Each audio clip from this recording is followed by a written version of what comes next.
கபினி அணையிலிருந்து காவிரியில் திறக்கப்படும் நீரின் அளவு 9,958 கன அடியாக குறைந்துள்ளது. காலையில் 25,000 கன அடி திறக்கப்பட்ட நிலையில் பின்னர் நீர் திறப்பு அளவு குறைக்கப்பட்டுள்ளது.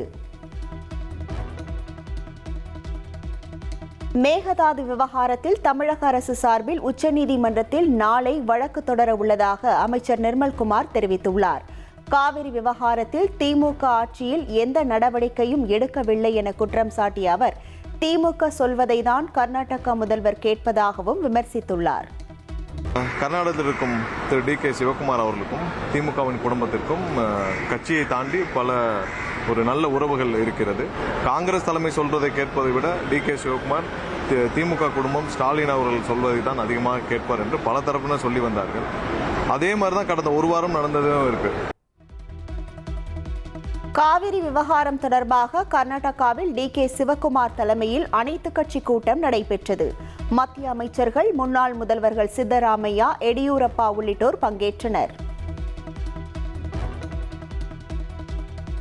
அனைத்து கட்சி கூட்டத்தில் பேசிய கர்நாடக முதல்வர் டி.கே. சிவகுமார், வறட்சியை கருத்தில் கொண்டு குடிநீருக்கே முன்னுரிமை என தெரிவித்துள்ளார். கர்நாடகாவில் தற்போது 57 டிஎம்சி நீர் இருப்பு உள்ள நிலையில் தமிழகம் 9.9 டிஎம்சி நீரை கேட்பதாகவும் அவர் குறிப்பிட்டுள்ளார். கேரளத்தில் பெய்து வரும் கனமழையால் வெள்ளப்பெருக்கு மற்றும் நிலச்சரிவில் சிக்கி இதுவரை 8 பேர் உயிரிழப்பு. 27 வீடுகள் முழுமையாக சேதமடைந்திருப்பதாகவும் 209 நிவாரண முகாம்களில் 5,792 பேர் தங்க வைக்கப்பட்டுள்ளதாகவும் கேரள முதலமைச்சர் அலுவலகம் அறிவித்துள்ளது. கேரளத்தில் கனமழை வெளுத்து வாங்கி வருவதால் அணைகளின் நீர்மட்டம் தொடர்ந்து உயர்ந்து வருகிறது. மூழையாறு, கல்லார்குட்டி, எரட்டையார், கீழ்பெரியாறு, பொரிங்கல்குத்து அணைகளில் ரெட் அலர்ட் எச்சரிக்கை விடுக்கப்பட்டுள்ளது. கேரளத்தில் கனமழை பெய்து வருவதால் சபரிமலை செல்லும் பக்தர்கள் பயணத்தை மறுபரிசீலனை செய்யுமாறு தமிழக அரசு அறிவுறுத்தியுள்ளது. பம்பையில் நிலச்சரிவு ஏற்பட வாய்ப்பிருப்பதாக எச்சரிக்கப்பட்டுள்ள நிலையில் பேரிடர் மேலாண்மை ஆணையம் இந்த அறிவுறுத்தலை வழங்கியுள்ளது. மணிமுத்தாறு அருவியில் தொடர் வெள்ளப்பெருக்கு காரணமாக சுற்றுலா பயணிகள் குளிக்க 2வது நாளாக தடை தொடர்கிறது. நீர்வரத்து அதிகரிப்பால் பார்வையிட மட்டும் அனுமதி வழங்கியுள்ள வனத்துறையினர் தீவிர கண்காணிப்பில் ஈடுபட்டுள்ளனர்.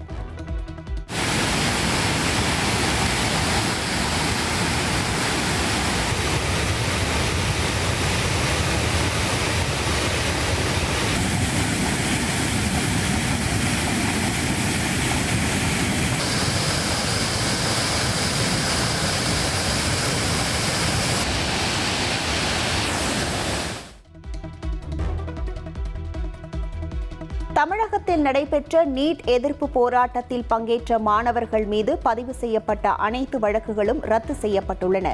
முதலமைச்சர் விஜய் உத்தரவின்படி மாணவர்கள் மீதான வழக்குகள் ரத்து செய்யப்பட்டிருப்பதாக தெரிவிக்கப்பட்டுள்ளது. முன்பதிவு செய்யப்பட்ட ரயில் டிக்கெட்டில் வேறு நபரை பயணம் செய்ய வைப்பது சட்டப்படி குற்றம் என தெற்கு ரயில்வே எச்சரித்துள்ளது.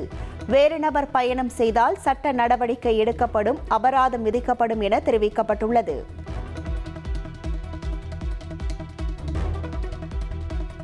தாவேக எம்எல்ஏவிடம் குதிரை பேரம் நடத்தியதாக தொடரப்பட்ட வழக்கில் செந்தில் பாலாஜி மற்றும் அவரது சகோதரர் அசோக் குமார் காவல் நிலையத்தில் ஆஜர். திருவல்லிக்கேணி காவல் நிலையத்தில் இருவரும் கையெழுத்திட்ட நிலையில் போலீசார் விசாரணை மேற்கொண்டனர். திருவல்லிக்கேணி காவல் நிலையத்தில் ஆஜரான பின் செய்தியாளர்களை சந்தித்த செந்தில் பாலாஜி தான் எங்கும் ஓடி ஒளியவில்லை என தெரிவித்துள்ளார். வழக்குகளை சட்டப்படி சந்திப்பேன் எனவும் அவர் கூறியுள்ளார். 5 நாட்கள் அவகாசம் வேண்டும் என்ற ஒரு கோரிக்கை மனுவை வழங்கியிருந்தேன். நீதிமன்றத்திலும் அது குறித்து ஒரு மனுவை தாக்கல் செய்திருந்தேன். 2 நாளில் அந்த பணி முடிஞ்சிருச்சு. அதனால் நான் நேற்றே கையெழுத்திடக்கூடிய பணிகளும் கேள்விக்கு பதிலளிக்கக்கூடிய பணிகளும் தொடங்கி இருக்கின்றேன். இதில் நான் கூட நேற்று பேசும்போது ஒரு பத்திரிகையாளர் கேட்டார், சட்டத்துறை அமைச்சர் ஏதோ ஒரு கூட்டத்தில் பேசும்போது ஒரு கருத்தை முன் வச்சாருன்னு சொல்லிட்டு. எங்கேயும் அதுபோல் செல்ல வேண்டிய அவசியம் எனக்கு இல்லை. ஞாயிற்றுக்கிழமை விடுமுறை என்பதால் திருச்செந்தூர் சுப்பிரமணிய சுவாமி கோவிலில் ஏராளமான பக்தர்கள் குவிந்துள்ளனர். சுமார் 4 மணி நேரம் நீண்ட வரிசையில் காத்திருந்து சுவாமி தரிசனம் செய்து வருகின்றனர்.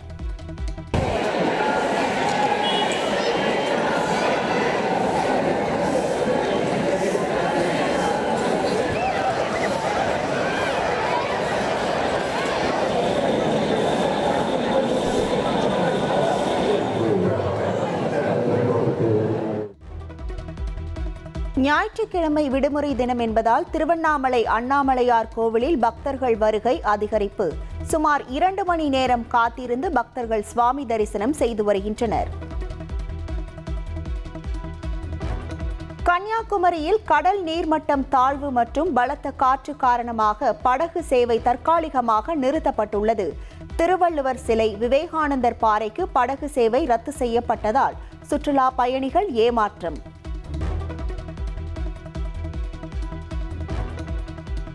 கன்னியாகுமரி கடற்கரையில் வி த லீடர்ஸ் அமைப்பு சார்பில் தூய்மை பணி நடைபெற்றது. தொண்டர்களுடன் இணைந்து அண்ணாமலையும் தூய்மை பணியில் ஈடுபட்டார்.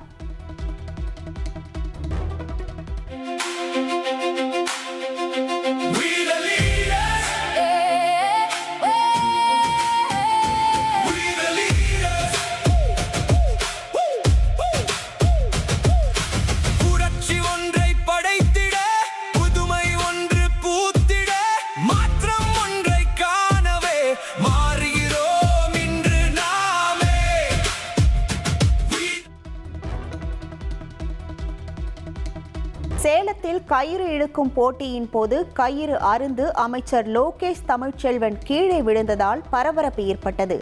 தனியார் பள்ளி விழாவில் நடைபெற்ற முன்னாள் மாணவர்கள் இடையேயான போட்டியின் போது கயிறு அறுந்து அமைச்சர் கீழே விழுந்தார்.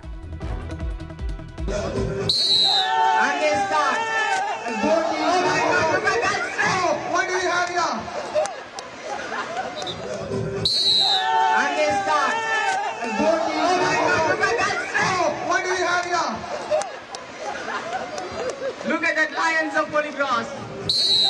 And they start. What do we have here? Look at that Lions of Holy Cross. Dear participants, I request all of you to be safely indulging in this competition. Please do not harm yourself with the process. That's the strength of excellence. I think the rope is not capable. Both the teams has won the match. Thanjai அருகே திருவோணம் பகுதியில் cylinder வெடித்த சம்பவத்தில் உயிரிழந்தவர்களின் எண்ணிக்கை 3ஆக உயர்ந்துள்ளது.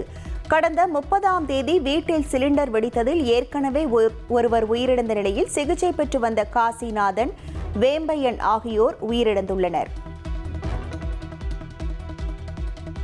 1500க்கும் மேற்பட்ட போலி வெடிகுண்டு மிரட்டல் விடுத்த வழக்கில் கைதான சரத் சுப்பிரமணியன் 109 முறை விமானங்களுக்கு வெடிகுண்டு மிரட்டல் விடுத்ததாக வாக்குமூலம் அளித்துள்ளார். அவரது மிரட்டலால் பல கோடி ரூபாய் இழப்பு ஏற்பட்டிருப்பதாகவும் மேலும் 2 வழக்குகளில் அவர் கைது செய்யப்பட்டிருப்பதாகவும் அறிவிப்பு. ஆர்த்தியின் தாயார் சுஜாதா நேற்று பேட்டி அளித்திருந்த நிலையில் சிலர் நீதிமன்ற அவமதிப்பில் ஈடுபடுகின்றனர் என நடிகர் ரவி மோகன் இன்ஸ்டாகிராமில் பதிவிட்டுள்ளார். தன் உயிருள்ளவரை நாங்கள் நால்வரும் ஒரே அறையில் இருக்க மாட்டோம் எனவும் அவர் கூறியுள்ளார்.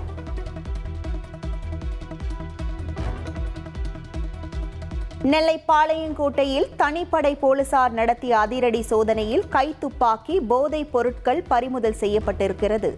கஞ்சா, மெத்தபெட்டமைன் போதைப் பொருட்கள் பறிமுதல் செய்யப்பட்ட நிலையில் 7 பேரை பிடித்து போலீசார் விசாரணை மேற்கொண்டு வருகின்றனர்.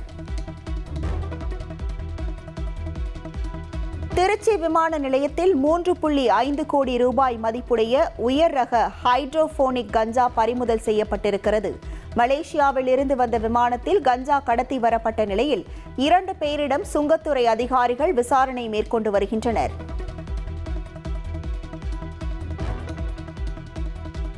சிவகாசி அருகே 3 வயது குழந்தையை அடித்துக் கொன்ற தாயின் 2வது கணவரை போலீசார் கைது செய்தனர். குழந்தையை தாக்கி தலைமுடியை பிடுங்கி கொடூரமாக கொலை செய்தது தெரியவந்துள்ளது. சென்னை புது வண்ணாரப்பேட்டையில் ஏ பிரிவு ரவுடியான நரேஷ் என்பவர் சடலமாக மீட்கப்பட்டுள்ளார். ஆள் இல்லாத கட்டிடத்திலிருந்து சடலமாக மீட்கப்பட்ட நிலையில் தவறி விழுந்து உயிரிழந்தாரா அல்லது கொலையா என போலீசார் விசாரணை. சென்னையில் சினிமா வாய்ப்பு தருவதாக கூறி சீரியல் நடிகையிடம் மோசடி, வன்கொடுமை செய்து வீடியோ எடுத்து மிரட்டி பணம் நகை பறித்ததாக அளித்த புகாரின் அடிப்படையில் ஷேக் முத்தலிப் என்பவரை போலீசார் கைது செய்துள்ளனர். திருப்பதி ஏழுமலையான் கோவிலில் கிரிக்கெட் வீரர் ஹர்திக் பாண்டியா தலைமுடி காணிக்கை செலுத்தி குடும்பத்துடன் சுவாமி தரிசனம் செய்தார். ஹர்திக் பாண்டியாவுக்கு வேத ஆசீர்வாதங்கள் முழங்க தீர்த்தம் மற்றும் லட்டு பிரசாதங்கள் வழங்கப்பட்டது.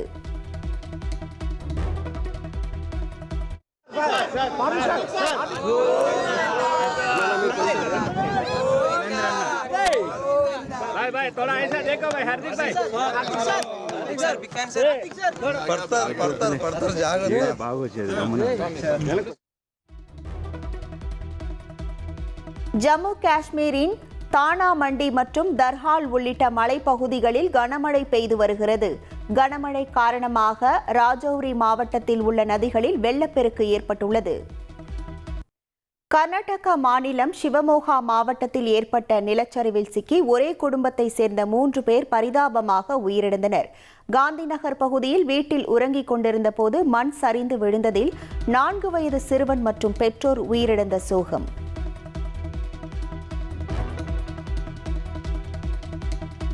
கொல்கத்தாவில் DSA A24 என்ற டைவிங் சப்போர்ட் கிராஃப்ட் வகை கப்பல் அதிகாரப்பூர்வமாக தொடங்கி வைக்கப்பட்டது.